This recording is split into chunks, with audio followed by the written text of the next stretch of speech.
Sverige är ett nordiskt land som har förändrats mycket genom historien. Under tidig medeltid spelade kyrkan en central roll och hade stor makt över både samhället och människors vardag. Senare stärktes kungamakten och Sverige utvecklades till en stark monarki som under vissa perioder även hade stort inflytande i Europa. Fram till 1800-talet var Sverige framför allt ett jordbrukssamhälle där de flesta människor arbetade på gårdar och levde nära naturen. Under industrialiseringen förändrades landet snabbt. Fabriker växte fram, städerna blev större och Sverige utvecklades till ett modernt industriland.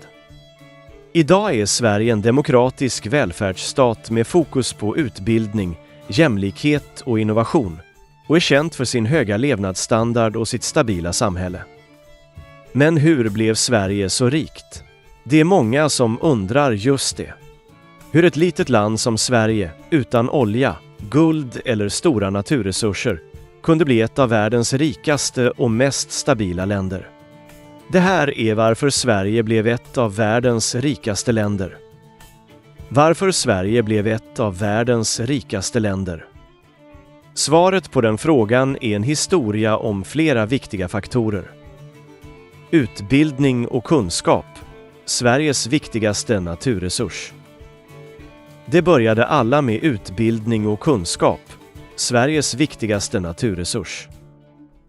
Sverige satsade tidigt på skola för alla, redan på 1800-talet. Alla barn fick lära sig läsa, skriva och räkna.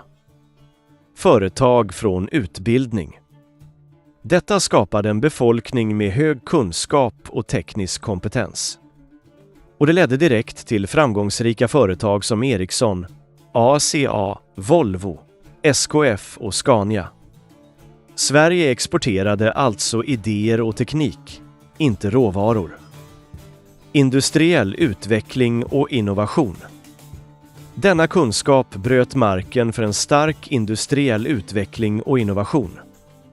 Under slutet av 1800-talet och början av 1900-talet byggdes en stark industri baserad på stål, verkstäder, maskiner, fordon och telekommunikation.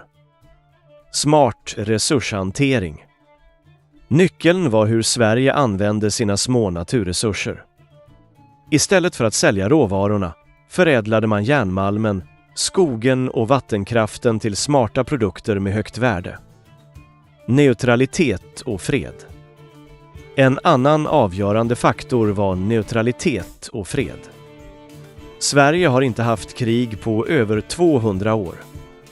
Medan många europeiska länder förstördes i världskrigen kunde Sverige fortsätta producera, exportera och bygga upp sin ekonomi i lugn och ro. Freden gav stabilitet och möjlighet till långsiktigt tänkande. Samarbete mellan arbetsgivare, fack och staten. Inrikes utvecklades ett unikt system, samarbetet mellan arbetsgivare, fack och staten, ofta kallat den svenska modellen.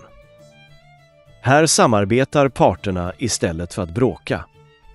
Resultatet blev färre strejker, hög produktivitet och en bra social trygghet för alla. Smart förvaltning av resurser och skatter. De höga skatterna användes smart.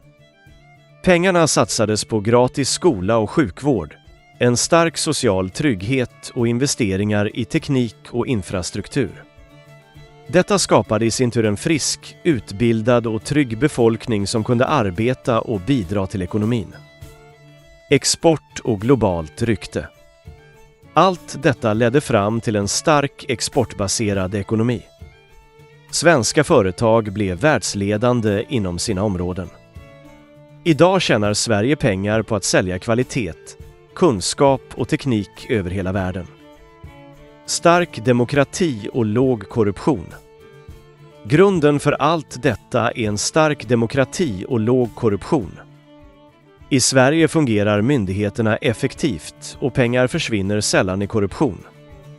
Detta skapar ett förtroende som gör att både företag och människor vågar satsa och lita på systemet. Sammanfattning. Så, kort sagt, Sverige blev rikt inte för att det hade olja, utan för att det byggde sin rikedom på utbildning, innovation, fred, samarbete och rättvisa. Det är den sanna grunden för det svenska undret.